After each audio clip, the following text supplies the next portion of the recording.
Alright friends, welcome back again to another episode of Tactical Enlightenment. Our YouTube channel is dedicated to all things Bannerlord related, and we are going to explore a new mod today that I've gotten my hands on that's been around the community for a little while that I want to give some props here. We're going to have a playthrough of this, and we're going to talk about some of the benefits to overhaul mods such as this. This is called Dynamic Armies, and it's using the open source armory, right? So there's all kinds of unique equipment in the game that's not normally in Bannerlord. You see some of the unique helms, some of the unique gleaming armor, and some of the units look amazing, right? This ANY unit up here really looks ominous, really looks much more interesting and vibrant than some of the units in the actual game of Bannerlord.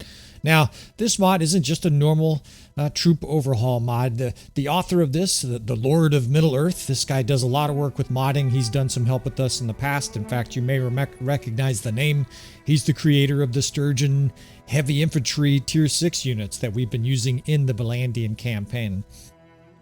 Well, so this mod, I think the main thing that I noticed right away, and the main thing that he talks about, of course we'll talk a little bit more about it during the gameplay, is that each culture has strengths and weaknesses. It's not the normal sort of cookie cutter balance where every single side has some infantry and they have a shock unit and they have all kind of similar archers and some cavalry. What he's done is he's completely overhauled the tree troop line so that they have sort of specialized units, and each culture has their strengths and weaknesses. Now, I'm not looking at it, of course, I'm watching this screen, but he talked about how the ANY don't really have good ranged units. They have good other units, right? So you have the Vanguard Ferris, or the equivalent of the Vanguard Ferris. This bottom one here is tier 5. Maybe there's a tier 6. I can't tell right here. Of course, we will explore some in game. Actually, that is a tier 6, right? So the Veteran Ferris is now the tier 6 unit. Those are presumably pretty similar to the Vanguard Ferris from the regular game. You have some horse archers here. There's what looks like a shock troop unit here, and there's another type of infantry over here. And what are you missing here? Well, there's no archers, right? The ANY in this troop overhaul don't have archers.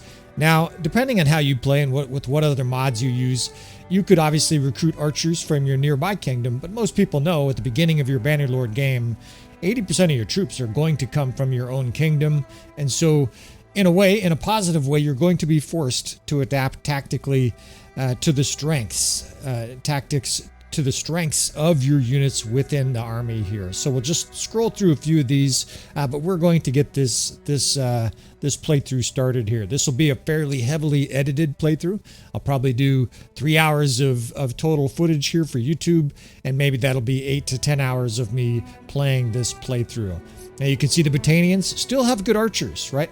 But what do you notice here? No cavalry whatsoever, right? So the Nords are coming out in the future DLC, and they have no cavalry. So I think you can make an argument the Battanians here are actually a decent option to play if you want to get good at using the Nords in the DLC, because you won't have cavalry, right, in either situation. Of course, you could just limit yourself and not use cavalry, but instead it gives you units that have strengths, right? This Battanian Kern and Veteran Kern, I observed they're lower down than the Wildling here. So these must be javelin units, probably ranged units. There's an Oathsworn, and then they have a separate archer line, which is kind of interesting. We'll have to see how that affects things. Moving on through to the Imperials. We are going to do Imperials for our playthrough. He said they're sort of jacks of all trades. They've got a little bit of everything. I observed they have a horse archer, they have an archer, they have a tier 5 infantryman, and a tier 6 heavy cavalry unit. Part of the reason I want to do this is I want to explore parts of maps of Calradia that I haven't had a whole lot of gameplay in. It'll probably be a Northern Empire campaign, so we can play up by Argaron and some of the areas of the game that I haven't explored too much. Believe it or not, after all these hours, there are some parts of the map that I have very little experience in. That'll be good for having different battles with different kinds of tactics. But ultimately, this mod speaks for itself as far as new freshness to the game. You can see the Khazate here. They have no infantry. I guess you could say they have infantry here, tier 2 infantry. They have cavalry. There's more horse archers over here. And of course, we know they have, this looks like the Vanguard. Keshig has replaced the Konsguard. And maybe these warriors have a bow. That's kind of what it looks like I'm seeing there. So there's going to be really interesting tactical battles with this. It's going to feel a little bit like Bannerlord 2.5 because we're playing with very, very different troop sets. Now, that wasn't all this mod brings into play here. I noticed stuff like this, and he talked about this some on his mod page. Of course, we'll be sure to leave a link to this mod if you want a fresh start on Bannerlord. This definitely looks like it'll be a good opportunity for you to try that. These units are a combination of like militia.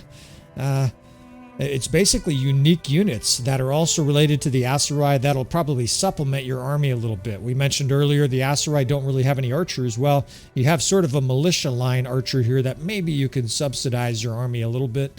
Same thing with the Battanians. They kind of have what look like militia and or mercenary units that might be able to subsidize. And he mentioned that all of these are unique to the kingdom that you're in. So one of the things I can already realize is going to be interesting about this mod is that battles are going to feel a lot more realistic. Instead of 8 types of troops or 6 on both sides, there might be 20. Right? There's a huge variety of the different troops here, and that is certainly going to enliven the game considerably. Now, another thing he mentioned is all these mercenaries, right? There's all these different types of units, plenty of units to explore, their potential strengths and weaknesses. He said he worked really hard on the balance of it.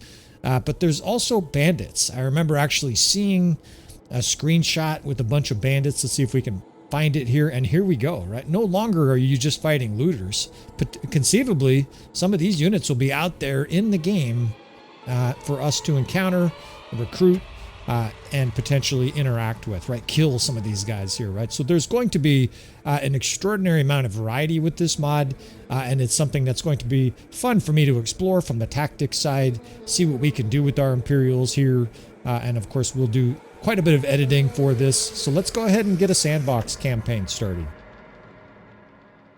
All right, so we are going to play the Empire. Believe it or not, I have never played an Empire campaign to any kind of real length. I know that probably seems insane. I have thousands of hours playing Bannerlord. We're just going to make a random looking guy here. It's kind of nice. He's got a lot of character already, right? He's got a terrible mullet. He's got a good looking sort of mangled facial hair. He's got a scar on his face. We're just going to roll through this right now. I am going to make a custom character here. We are going to focus a little bit on character development.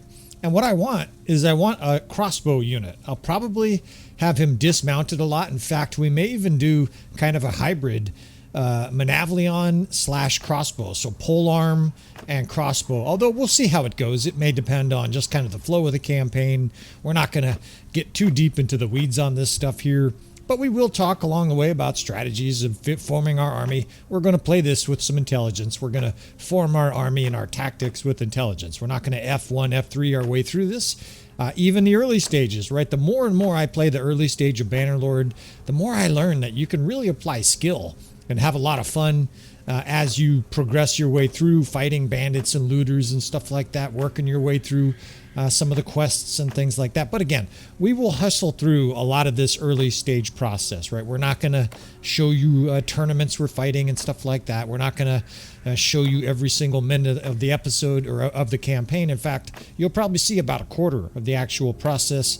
We will try to get you sort of updated with little concise after narration occasionally. We're going to start our guy off here at 30 years old. It's kind of a crossbow dude. Doesn't really have, doesn't really need a lot of backdrop, right? The character here shouldn't be stealing away any shine from what should be really interesting, exploring really a highly unique world with these new armies in it, right? It's going to feel quite different. Now, we are using 1.3. We're going to be using Bannerlord 1.3 with the RTS mod, and that'll mean we'll be saving regularly, right? This is less about having massive success in this campaign and more about exploring all these unique units and determining for you guys, trying to give you guys a picture of whether or not this mod is for you.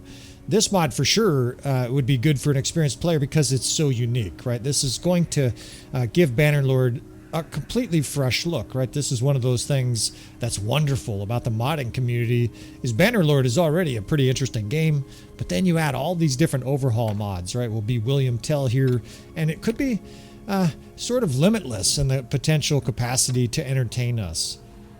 For those wondering, of course, we will do other overhaul mods. This is episode 1, right? We are going to cover other overhaul mods down the road.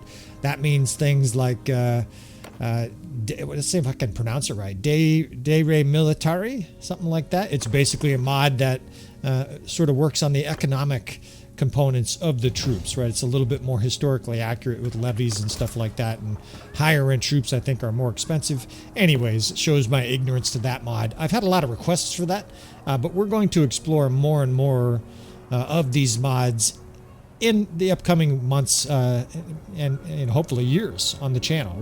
Right now we're focused on this mod though, and look at these really interesting Imperials. These are going to take some time to get used to. Of course, we're going to start as the Imperial, and I'm going to limit myself to probably 80% of our army being Imperials, right? We're not going to run over and immediately get a whole bunch of Khans Guards or the equivalent. We're going to run around with some of these units. This guy's an archer, and we're going to try to do our very best to develop some tactics and explore this unique mod. Now, this is wild. I really am just sort of going to spend a few minutes here wandering around here. Some of these units look like they're bandits. Some of them look like they upgrade maybe from bandits, right? So you have this barbarian rider. It kind of looks, you know, a little bit like some of the bandits, right? Some of the mounted bandits from Bannerlord. But a lot of these other units are totally foreign, right? They got a pike, so they actually have some monstrous pikemen. And I would imagine that these are either bandits or mercenaries, right? That you can hire. And, you know, I think that's a great thing, because in regular Bannerlord right now, most of the mercenaries are sort of lacking. I think people really like the elite hired crossbow, and the rest of them are kind of meh. The sword sisters can't even wear a fucking helmet, right? There's all kinds of things we would like to see improved about Bannerlord, and this mod might be doing exactly that. The stats seem to have changed. We need to look at Khans Guards and see, I think 260 bow and 260 polearm is what I remember. I'll take a peek here. So the Vanguard Keshig has replaced it, and so they have been nerfed, right? This is one of the beautiful things about a mod like this, is the changes that guys like me and probably a lot of you feel are necessary to make Bannerlord a better game have been made, right? Fiend Champs and Khans Guards or the equivalent are no longer uber powerful, right? They're just really strong, which is where they should be. A tier 6 unit shouldn't be the best unit in the game by a mile. Now this is really interesting. So the Khazate really don't have infantry, but they have a few guys that, and it looks like in a pinch, these archers can probably fight a little bit, right? So it's going to be highly strategic, and it's going to be really interesting seeing enemy army makeup, because when you fight the Khazate, it's going to have 0 infantry, or maybe they'll have 12 or something like that as mercenaries or something. They're going to have mostly cavalry and a little archer contingent. Now, these guys just look amazing. We'll have to get a closer look at some of the armor here. The open source armory and open source weaponry and stuff like that is a mod that whoever made it, they spent an amazing amount of time on the different skins, helms, coats of arms, even probably weapons. It'll be interesting to explore some of the looks of that.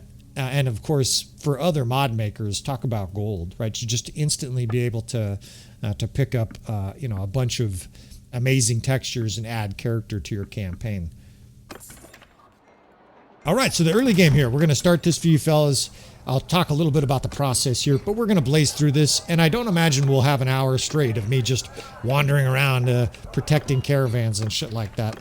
As usual, in the very, very early on, it's might makes right? You're not attacking a force of 20 or 25 with your 7, you're running. You're looking for a force of, like that, we just run 19 force bandits. We're looking for forces of 12. And even the force bandits, I'm not sure we want to face force bandits. For new players, we'll try to include tips in here. We are mounted with this crossbow, and I'm not sure how that's going to work. That's going to be interesting. Some crossbows you cannot reload when you're on a horse, right? So we'll explore that a little bit. We got to take some horses, evidently, to Poros here. Some quests like that are pretty good early on in a campaign to take, because you know, you're running down to Poros, and along the way you can run from bandits like this, but it's basically a fetch 'em quest, right? It's a very sort of automatic quest early on. You got to weave your way through some bandits, but at the same time, targets of opportunity, right? 12 on 14, yes please. Now we'll talk about this a little bit, right? The very first couple battles you're going to have in a campaign, you're going to be fighting looters usually, right? If you're doing things right, you really shouldn't be fighting other units besides looters at the very beginning. And that is because, of course, the mounted units, the force bandits, the units with ranged weapons especially, will melt your little force here, right? None of our guys are going to have powerful weapons. We're going to have a bunch of recruits, you know, waving their sickle at the enemy. And upgrading is the name of the game, as we've been showing in some of the other episodes, some of the other early stage sort of campaigns like this. Yeah, see, no shields. These guys, they do have javelins, so let's use them, right? Let's, believe it or not, we can actually do tactics here in the very first battle. We can put them over the edge of this ridge, although the enemy's getting here quick, and they'll have a little bit of a reverse slope decline defense, right? These bandits won't be able to, well, maybe they don't even have, yeah, they do. There's a guy throwing rocks. I was going to say, they're not even going to be able to use their rocks against us, but it doesn't really matter. Now, the javelins, they're going to do some work, right? Those javelins are going to wreck some looters. These no-shield looters are going to get melted. And usually, you know, when you get tier 1 units, you do not get ranged weapons, right? Now that they're closing, we'll try to distract a little bit here with the main guy. I like to hold up a shield and just, they got slings too. These looters have slings. I like to just sort of grab some attention here so that your 10 guys can fight 6 and then they'll win, right? It is all about might makes right, and numbers are the key in Bannerlord early in a campaign. We'll cut this guy down here as we gain a level. Actually, we're going to use your body here as target practice, buddy. Now, I can't reload on a horse, so that's a problem. We're going to have to figure that out with the perk or whatever. There's some crossbows you can load on a horse. Evidently, this one I cannot. And I drilled him right in the leg, got some EXP, and a successful first battle. The upgrades are key, right? 10 upgrades. Basically, every town we visit, we're going to get all the recruits. We don't want to pick up any noble units. We're still managing our cash. And speaking of cash, I think we're going to sell not only as many goods as we can. A lot of this we'll do off camera so we don't annoy you guys with selling this pitchfork and selling these raggedy arm wraps and stuff like that. But what we're also going to sell is the stealth equipment here. For anybody wondering whether or not I was going to do stealth in this campaign, I'm not going to. There may be a campaign. In fact, I've got an idea for a stealth campaign down the road where we explore the stealth system. Maybe with 1.3 once it gets the foreberry mod added to it, right? Because the current stealth system is fairly limited, in my opinion, and it's a little bit out of place. It would be a little bit like having an NBA game all of a sudden at the middle of this, in the middle of the Super Bowl. It just sort of seems like a tangent that Bannerlord didn't need to explore, that Tale Worlds could have left alone. Doesn't mean that it's not interesting. In fact, the idea, if you're curious, would be a prequel to the Vlandian campaign, right? The origins of Baron York, right? As a street thug, we might have a 10 or 15 episode series where we focus on sort of the bandit alleyway side of Bannerlord, right? Make a little bit of a bandit empire and do some drudgery. Now, we are going to, you know, try some difficult challenges here, right? You can see the power bar clearly favors them, and maybe we'll get captured, right? And so we'll have to show you guys how we deal with adversity on the channel. Maybe we'll look like a bitch, I don't know. But we are going to play, as I like to say, with our proverbial hair on fire. This guy's got a lot of hair. He's got a nice big mullet. And maybe we shouldn't be kiting, you know, units that have javelins. We're going to get scorched. Although a lot of them are distracted to me. Let's turn here and fire. But these javelins are no joke, right? Some of these units, I think, come from vanilla Bannerlord, right? You see, it looks like Hillman throwing rocks just like regular Bannerlord, but there's slingers. I see slingers, and the guys with those guys are nasty. The guys with the javelins, you really want to avoid them in an early campaign. I just try to distract, get in here and absorb some of the, well, absorb one of the javelins right in the face, and it took one javelin and killed my character. Now, let's see. We can get aggressive here on these guys, and I think maybe we have enough guys to pull this out. Of course, I'm going to get in here and help. You want to attack behind enemies here, right? Let your lads attract their attention. Get in behind them here. Keep moving. And where's their cavalryman? I don't see their horses. I see dead horses, or horses without riders. So, okay. I guess we got this. Well, that was a little closer than I wanted, but it'll be entertaining, right? You can also watch an experienced player get his ass kicked and dropped by looters as well. Yeah, so Highwayman is from the original campaign of Bannerlord, right? So there's a few elements that sort of come through, leak through the the veneer of this troop overhaul mod. But a lot of these, you know, we're going to really have to learn, right? And I am going to be strategic about it. We're going to use intelligence, right? We're going to use ranged weapons. Why?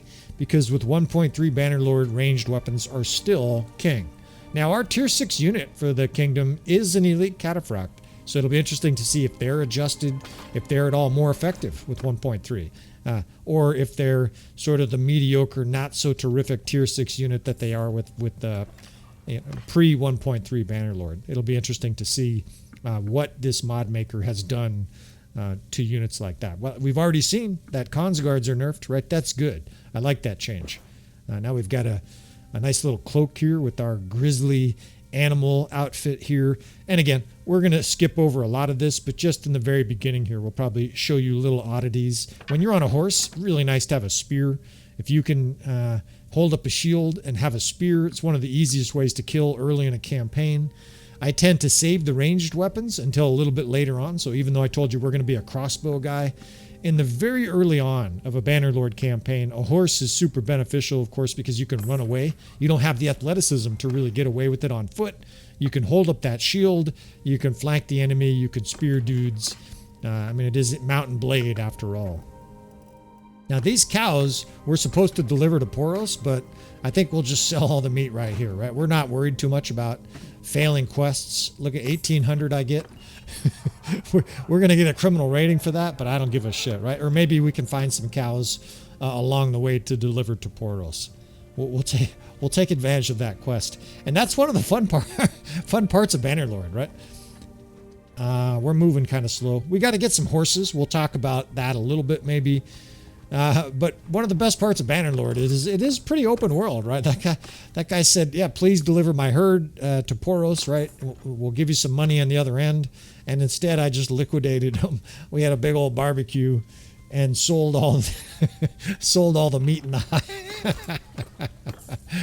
It's just fun, right? Because we live in this world where you commit crime and there are dire consequences, right? You get fired, your girlfriend leaves you, you go to prison, you go to jail, whatever it is. It's awful lot of fun in Bannerlord or games like Kingdom Come Deliverance. I think that's what it's called, right?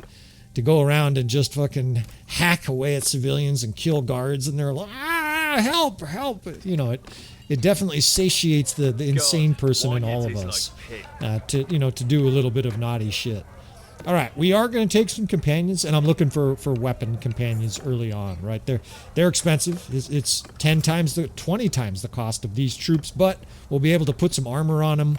We might even fiddle around with slings, right? It's definitely going to be something that we experiment here in the early on. I've talked about slings a little bit in some of our other 1.3 episodes. To me, it's a little bit like the stealth system. It's sort of a veneer of interest. It's tactically interesting, I would say, until about level 15, character level 15. Once you get there, and look at some of these weapons, by the way, these are definitely popping up from this mod, right? So you get new equipment that come, I think, there's a tiny chance like a sling. It says it's a crossbow. I don't know if I can use that with sling balls. We'll try this here. I think this equipment here is actually popping up from the open source armory, right? I think it has literally changed the equipment within the game. So we've got a little bit of a Twilight Zone here, but we're going to fiddle around a little bit with a set of slings. Maybe even our main character will have slings. Maybe we'll even have 5 or 6 characters develop slings, and I'll try to be really strategic to really sort of root out whether or not there's any value or any exceptional value to slings. There's clearly value. The question is whether or not it's significant or not. Now, this is something we've been experimenting with, and it's kind of negative right here because it's going to be hard to track stuff down. But we're overstaffed, right? We are over our limit. We're at 30. I don't know if I want to go much beyond that. We're 10 over our maximum. So we're basically 50% above our normal capacity. And it is dramatically affecting our speed. Let's see if we can chase down 3.3. So theoretically, we won't be able to catch these looters, but this is a change also from previous versions of Bannerlord. And I think we got a river coming up here. I think this will illustrate it pretty well. They have made units in Bannerlord a little bit, I think, intentionally dumb. right? I don't think this is an accident. The pathfinding's bad. These looters are peeing themselves. They're finally rounded up, and it's to prison for them, right? The long arm of the law comes for you bitches. And they really did paint themselves into a corner here. So despite the fact that we're slower, here's where it's going to pay off, right? By having an extra 10 units, we can now fight larger battles against more troops and be favored. And it didn't really cost us much, right? Maybe it took us an extra day to catch them. But with this larger army, and we'll experiment with it in this campaign, it's going to enable us to fight forces that we couldn't before. Now, believe it or not, this is something I've only recently started to do. It's basically looking at the system and trying to figure out what things sort of outside the box can be tried. And maybe there's 1,000 guys that have already done this, and this is old news to you. But I think, as we showed in our Mercenaries series that's actually ongoing, we've got a big bearded Aserai, a dude. I think going over your limit is actually really practical and valuable in Bannerlord, as long as you can manage your group speed, right? If you're getting captured by armies that are 200 and you have, let's see, I don't have any crossbow. Let's get back on horse here. Say, for example, you have 500 troops and your maximum is 150. Well, that's a problem, right? Because you're going to get tracked down by huge armies because you can't move at all, right? You need to be able to move a little bit. But I would say as long as you have decent speed, enough speed to run away from huge armies, I think 50 to 100% of your group maximum is okay. Now, of course, guys are like, what about deserters? What about deserters? Well, you guys have been paying attention probably. These troops cost 20. These little recruits, right? These Imperial recruits we're picking up, they're abundant and they cost 20. And almost always when you get routers, or deserters, I guess is a better term for it, when you get deserters in Bannerlord, they come from your worst troops. So let's say we go 12 over for a battle like this, right? Or we'll say 10. You get 10 over, and then you get 2 deserters. It costs you 40 gold, right? Because 2 of them just vanished. They just took off. Fuck this job. I'm out of here. And we're going to lean archers early on here, of course, right? The guys that followed the channel knew that was going to be the case. We'll probably do a 60% archer army, at least at the get-go here. All right, well, should be able to corner consistently, even with our slower speed, right? It's just showing maybe kind of, sort of. You know, they're a little sporadic, they're a little bit skittish, but ultimately, most of the time you're able to get a hold of them. I think this is done to help players who really struggled with the annoying fact that the AI oftentimes would operate in a nearly perfect approach. You know, looters would zig and zag absolutely perfectly, and you would lose, you know, you would corner them down to the last fraction and not be able to catch them. I think that's a good change overall with 1.3. And it's handy here because even with this army that's slightly over capacity, we're still able to maintain continuity, chase down looters, and we're going to be able to destroy these forces significantly faster because of our extra troops.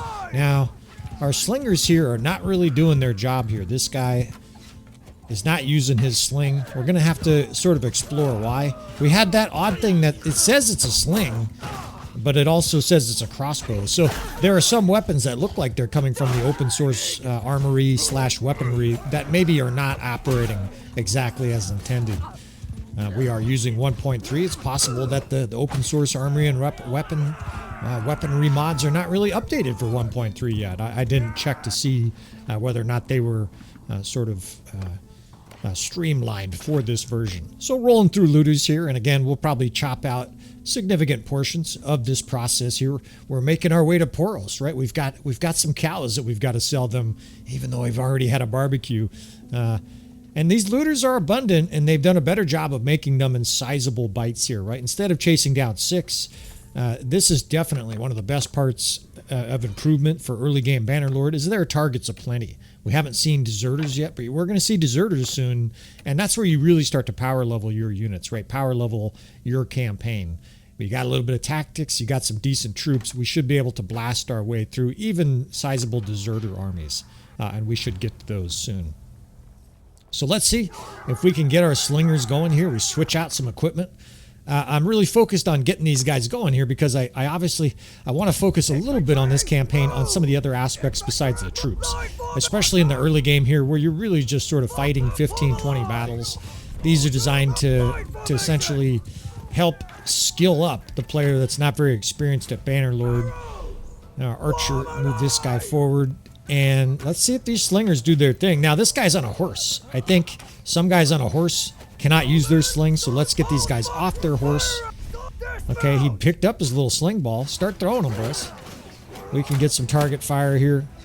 And, okay, all right. We got some stuff happening. His horse is staggering him, but now they're throwing their little rocks, right? So we got at least 2 slingers. I'll probably grab a sling at some point, even though William Tell here is going to be a crossbowman.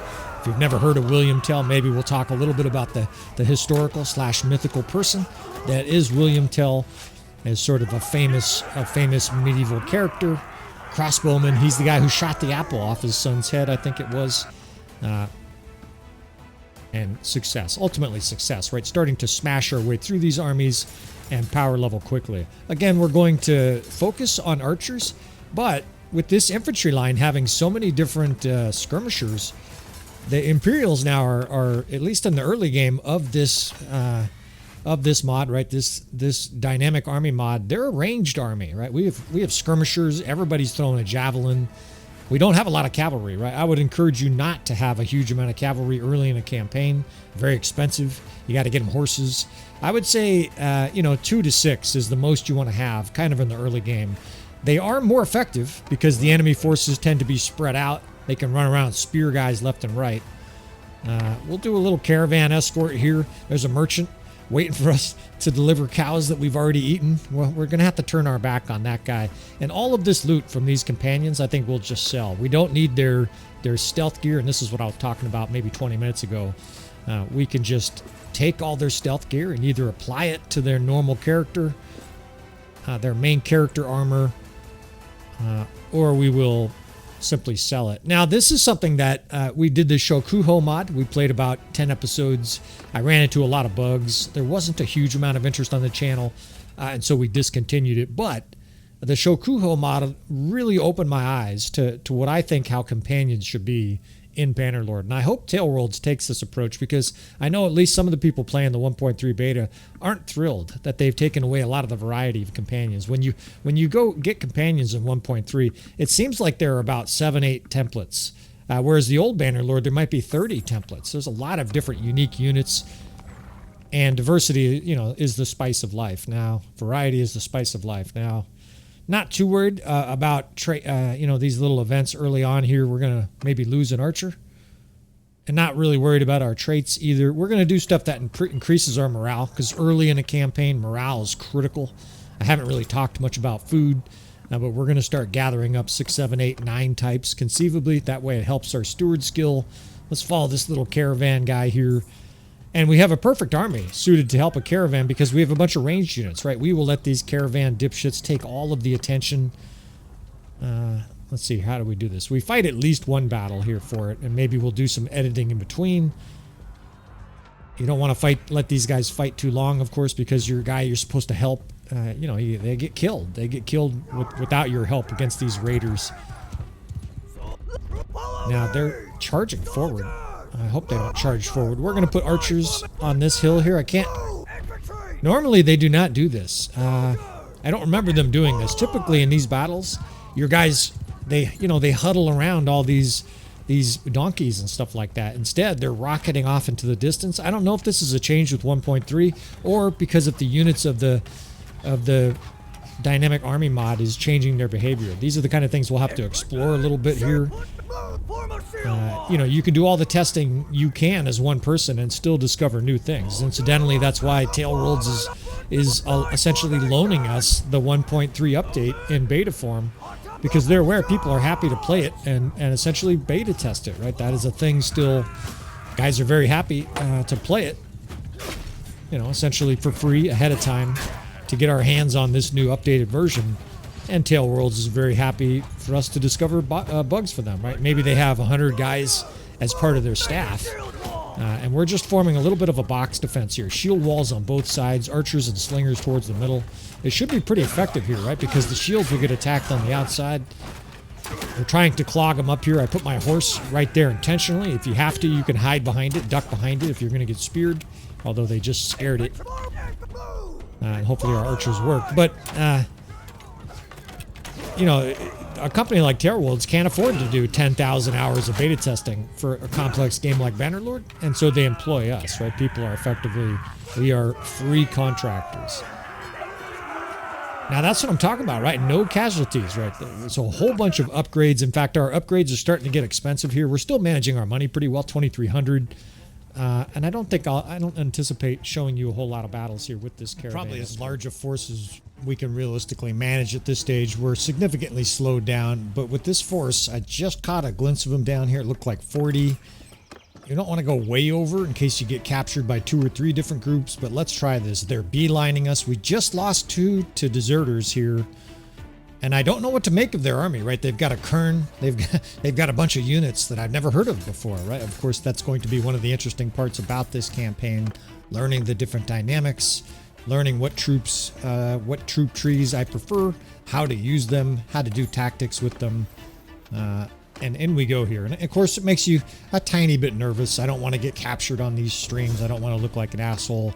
And I want to show you guys a quick way to power level your character. But understand, if you're doing this, there's some risk. If an enemy's beelining you on the map, that's because they think that you're cooked, right? They have a Fian. Generally, the highest ranking guy is their little liaison in that menu. That means that they at least have one Fian. And a Fian at this stage is terrifying, right? It's a very high-end archer. A lot of our units don't have shields. So we're going to get smoked by a Fian here.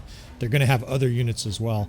These deserter bands are definitely one of the more interesting parts about 1.3 because they're highly variable. They can be variable in number, and they're very variable, very variable in type of army. Sometimes it's mostly infantry. Other times there's a bunch of crossbow or archers. Usually they don't have a ton of cavalry, but that's the point, right? It's highly variable, and I think that's a great thing for us players. Now I'm going to do 2 different wings here of sort of skirmishers. I'm not sure we have enough shields to really stand towards the front line, so I'm going to keep them off on our wings here in case they need to peel back. We can get a couple archer divisions popping up here. I've got to remember that our skirmisher division is not necessarily a skirmisher, true skirmisher division that we're used to, right? On the channel, we're running the Battanians or Lake Rats or whatever have shields. So it's a very different battle with skirmishers with shields as opposed to skirmishers with no shields. And indeed, a lot of these skirmishers don't have shields. So the enemy's got about half of their army as archers. It's a little ominous, right? We could put some cavalry out front here in a monstrous shield wall line. Literally one guy and holding up his shield, though, will absorb a few arrows, right?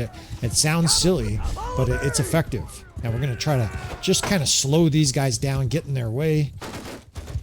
And I think we'll focus on them, right? These are the kind of things I'm going to try to help you players with. We're being attacked by cavalry. You would say it's no big deal. It's 2 cavalry. The problem is, though, is that these guys will kill 4, 5, 6 of your guys before the enemy gets to you, and they may not kill these guys, right? Your troops may not kill them because they're moving around fast. They're holding up their shield. In this case, I'm happy to apply a little bit of focus to those guys. Those guys have javelins on top of that. Now we can...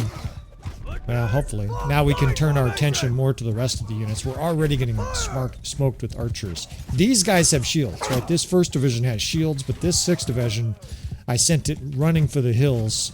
We will get them up once their archers are either dead or focused on other people. We're going to break out our powerful shield, sword, spear, spec here, right? We're in the very early on, you're a jack of all trades because you're sort of forced to be, right? You use whatever's the best for the situation. 50,000 javelins come flying at me, and that's intentional. Well, that wasn't. I was trying to draw fire from the rest of our troops. So now I got a slinger. This is, I think, one of the companions that we've picked up. So we get a little side game here, and I'm looking up sort of nervously at the power bar while we wind our sling. They're horribly inaccurate. That's probably the biggest beef people have. They don't do a lot of damage already. But then when you throw them, you can be point blank, and it'll go flinging into the woods as if you're slinging drunk. So try to hit these guys from behind, but I'll probably hit our own guys here. It's so inaccurate. We've got several different slingers right now in this battle, and it's a tight battle, right? The death spam is pretty mixed. They've got a couple archers moving up. In fact, I think I can see the Fian off in the distance there. See if we can't help our forces. Let's see, I gotta pick up the javelin manually. All right, we made use of the javelin here. We got some skill points. This guy's gonna kill us here. Hit him with the sling and run for your life. Get up here, boys. We're in a tight fight. Somebody smoked him. All right. I'm getting hit with arrows. Where's the...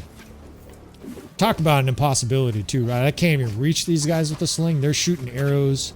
And this is what I mean, right? The usefulness of it is virtually nil. 35 damage. I just lost a third of my health. And my slings, I might as well be aiming for a, you know, if I was aiming for the hillside, we would have hit it already, right? I haven't hit a single guy at range here. And I think that's the fiend right there. Probably. He just smoked me for 57 health. And this is a tight battle. We've got mostly archers left. A lot of these guys look like they're out of ammo. And so you're charging fiends.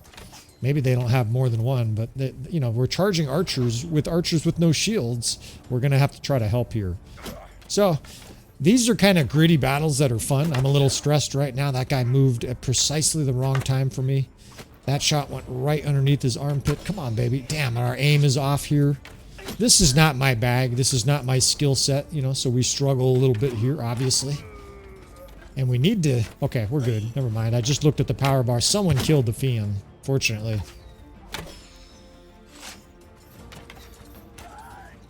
And usually, you know, I would say they're going to be a little easier than this battle, but here's your first deserter battle of this campaign. And it's going to be interesting to see the loot, because that is why you're doing this. Especially after the change... from 1.3 to 1.31. Half of our army died here. Very, very Pyrrhic victory.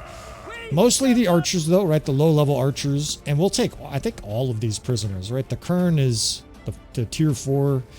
The Battanian veteran Kern looks like it's essentially replaced the wildling, right? They have a higher level skirmisher here. He's got a nice bronze helmet. So we'll pick up, you just pick them all up, right? We can fit them all here. Get some upgrades, and you get excited for the loot here, right? Come on, come on, come on. And look at this shit. This is beautiful, right? Legendary Highland shirt. So even though we're Imperials here, we're gladly going to wear some Battanian army. And it's jackpot. For the early game campaign, we probably got, I'm just going to estimate, 4 grand, 6 grand in loot right here. We basically doubled or tripled the amount of gold we have. We get a little autosave, which is good. I keep forgetting with the RTS mod, we're going to be prone to freezing here. But that's how you do it. Right now, obviously, we barely won. I'm not sure our tactics helped at all. But again, we'll talk about that. We'll talk about unit makeup here. We're going to go to town. We're going to sell some shit. But we're going to look for some more battles, right? We're going to try to keep these episodes interesting. I'm going to continue to talk about troop makeup. We're going to continue to build out this army. But honestly, most of this campaign is going to get interesting once we have an army of 200 or 300. Or at least 200, because then we'll be able to actually have troop compositions and do tactics. You can sort of do stuff with 40 or 50 units, but it's very watered down compared to what you can do with 200 or 300. So we'll do a little bit of selling here. We'll probably cut most of this out with editing. You just hit every tree. Of course, these guys, it fits them perfectly. They're just flinging their little slings in the forest here. Torture them, boys. Man, is it frustrating. I swear trees were designed to destroy poor people like me and their morale. But that's all right. And what do we got here? Barbarian tribesmen. We got some new shit here. We continue to run into new shit, and that is going to be one of the themes of this campaign. Again, it'll be short. Count on 2-3 episodes. You guys determine it, right? We've got tier 5 tier 5 barbarians. Barbarian cohort. And you can see the playability of this, right? You fellas out there that want to do a bandit playthrough, well, you want some tier 5 bandits, that's for sure. How cool is that? So we'll pick up a few of those guys. Not that we plan on doing a whole lot of bandits in this campaign. William Tell, right? We're going to be revolutionaries, right? We're going to maybe assassinate somebody and cause some revolution in this campaign. Realistically, though, we're just going to play through this and explore this unique mod. So, 180 is not the greatest price, right? If you play Bannerlord enough, you'll find 300-400 for a mercenary contract, and it means a big deal because you can get paid triple for influence. Now we're looking to kill, right? We're a hired hand here. We're actually starting to swim in dinars. Maybe we don't want to buy the most expensive horses, but we're definitely giving our troops a well-rounded diet here, right? We're going to power level our steward skill. 15,000 gold, right? And at 500 a day, that gives us a lot of luxury time to find battle. And it looks like we're going to find it I was going to say right away, unfortunately, we don't have the better time mod. We don't have the, there's a bunch of mods we don't have because we're playing on 1.3. Had a guy get a little bit frisky in one of the recent videos, and he was like, well, what other kind of exploits are you using besides mods? He was irritated or something, having a bad day. And I tried to be as graceful as possible. As usual, we don't feed the trolls. People generally, when they're salty or something like that, they're just having a bad day, or they're in a tough situation. Maybe they're stressed out or something like that. We're going to be chill. We're going to be cool. You guys can fling your venom at me, and I'm going to come up for a big old teddy bear hug. I'm 6'2", 220. I embrace fellas. I figure we're still making up for COVID. Fucking COVID deprived us of hugs for literally a couple of years. So I'm a big teddy bear. I've got a ruthless temper, though. You would never want to see me in charge of a real army in like the year 1100. I'd be burning villages just for fun, especially if they like insulted me or something like that. But today on our YouTube channel, in our Discord, in our comments section here, right, we're not really going to tolerate a lot of vitriol. If you guys want to vituperate colorfully somewhere else, you guys are welcome to. Of course, you're going to have to go get your dictionary to learn what vituperate even means. We are going to enlighten fellas. We're going to irritate some guys, right, because we're going to come off as cocky or arrogant or something like that. We're having success, right? So there's a fine line between confidence and cockiness, and we will try not to blur that line too much. Now, we can't interfere there, but what do we got going on here? What do we got going on here? Monchug. In we go, right? We got 60 troops. Fuck it. Let's let the fucking wind blow through the hair, through our hair while it's on fire. Should make it burn even more ripe. It's a close battle. So how beautiful is this, right? This will probably be episode 1, and maybe this is the culminating battle. We got a beautiful landscape here. And we're new allies, right, with the Northern Empire. This was the plan all along, of course, is to be a mercenary for a little while with the Northern Empire, see what they do here.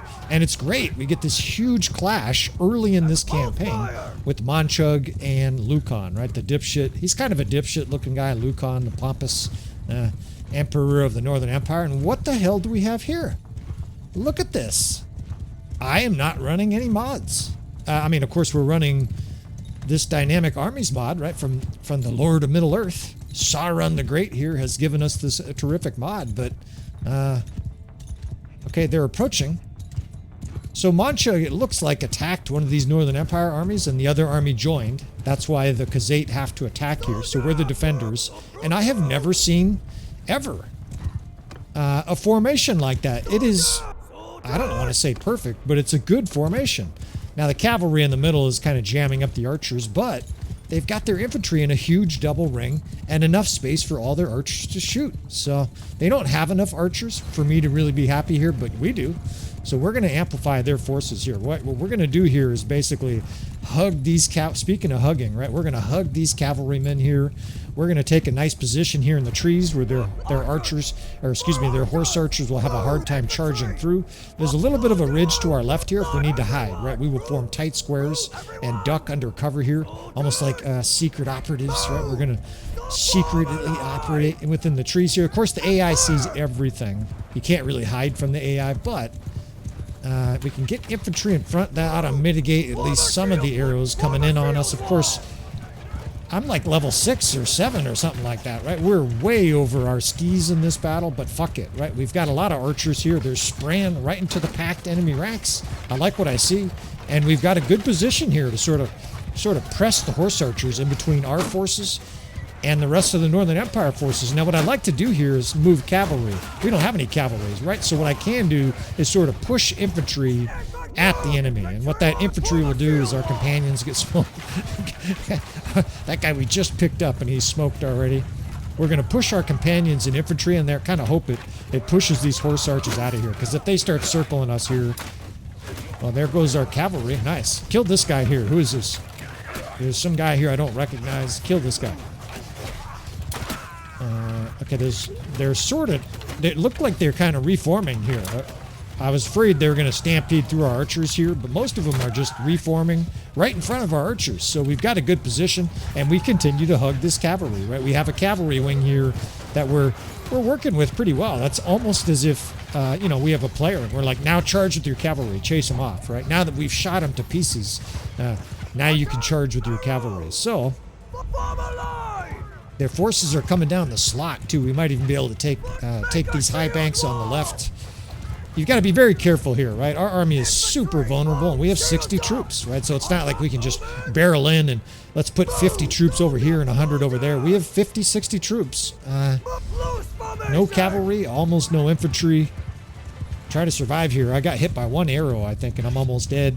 But, right, death in battle is glorious, and more importantly, it's money, right? We're going to try to rack up, I don't know, maybe we can get 30 influence, 20 influence here. And get some money. Of course, this campaign, you know, we're exhibiting this dynamic army mod first and foremost. Okay, cavalry sort of charging around. Oh shit! Someone shot my horse. Who did that? Is that my own guys shot my horse? Motherfuckers.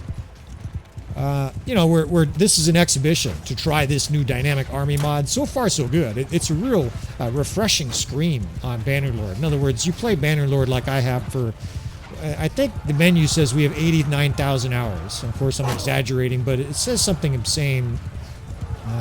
Thousands of hours of Bannerlord. This is a fresh look, and it's functioning beautifully well here with 1.3. So, you know, we're getting near the end of this episode, probably the first episode. I'm just going to go ahead and heartily recommend it. At least give it a shot, because at a minimum, it's going to be sort of a fresh look on Bannerlord for you. You combine it with this 1.3, and who knows, right? This formation here by the Northern Empire is wholly novel, wholly new, right? That is something I've never seen before, to have a big central ring with a bunch of archers in the middle and cavalry wings sort of pushing the enemy back. I dare say it's optimized, right? That is a great looking formation. And it's about time, right? Please tell me Tail Worlds is working on patches for the AI. That's like one of the most important things I think a lot of players would say is needed. But this is ecstasy. We have a peekaboo ridge right here. The enemy's coming down the slot. I don't know how many kills of those are ours, but our guys are largely firing in unimpeded. I've got our huge shield wall up here on the ridge to prevent any cavalry charges. And if we do get charged, we're just going to have to countercharge and square and hope for the best, right? They have a huge amount of horse archers, 65 horse archers. Our little pathetic army here of archers, a lot of which are out of ammo now. They're just standing here with no shield. You know, we're highly vulnerable here, but we've already done some good work, and now we're just hoping for a clash here at the end where we can charge in and attack their flank. Here comes a charge. All right, gather everybody up here and square. Hold on to your head. Oh, shit. We lost some there. Kill them, boys. Let's counter charge. Yeah, they killed a couple. Cut those boys down. And let's see if they want some more here. Let's not go too far over the ridge. Let's just keep our little ducklings right here. Here they come again. Charge, boys. This stage of Bannerlord is exhilarating. I gotta admit. You know, when you run huge armies and steamroll everything, it's super refreshing to play as a vassal in an army like this, in a battle like this. Now, it's even more refreshing. Oh shit, they're charging. All right. Well, here's our glory run at the end here. In we go. Yeah, let's just take this flank and push in. But it's super refreshing to have sort of a nip and tuck battle where it's absolutely tooth and nail, fighting tooth and nail. We're gaining levels and cutting down Consguards with our ghetto nursery level character here. It can't be level 10. He's like level 8, 6, something like that. I haven't looked. Just swashbuckling with all their elite cavalry. Come get some, you bitch-ass Khazate. That's all you got. So the Northern Empire here is collapsing on the Khazate forces. Let's die here in glory, right? We've got the player death. I forgot to mention that, I think. I turned the player death off, so our guy can't get killed. Obviously, we're not running this campaign in a deeply serious manner. We're going to have some fun. Doesn't mean we're just going to immolate ourselves in suicide every battle. But we're going to play for glory, right? And sometimes you're going to get shot in the head when you fight for glory, but it's going to be entertaining, I think, for you fellas, because we're going to play wild. We're going to play daring style. We just cut down a horseman. And it's going to be really interesting exploring this mod with all these unique different units. I'm looking up the power bar. This battle's way over. And I can't help but think that we were a significant part of this battle. I'm trying to guess how many troops we would, if I had to guess, I would say we killed 80 troops, maybe more. And it'll be interesting to see what kind of spoils, what kind of awards, what kind of accolades and money and all the other shit that we get, because that's all we're concerned about. The narcissist in us only cares about us, and 100 just by the archers, right? And of course, very heavy archer army. Of course, you guys knew we were going to do that.